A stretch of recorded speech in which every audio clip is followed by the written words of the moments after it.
Chucks and rolls is a critical part for our can seamer product line. It starts with our raw material. We actually machine the whole thing from a blank.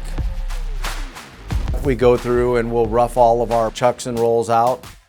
Polishing, where we'll hold a micro finish of 4 to 8 micro finish. Then it'll go to our outside process where we will have it coated. Because it is producing the final seam, we do checks from beginning to end. It is a tightly controlled process in our manufacturing facility here. Each person is specialized in what he's doing. All the people out on the floor, they take a lot of pride in what they do too. There's a reason why our quality stands out above the rest.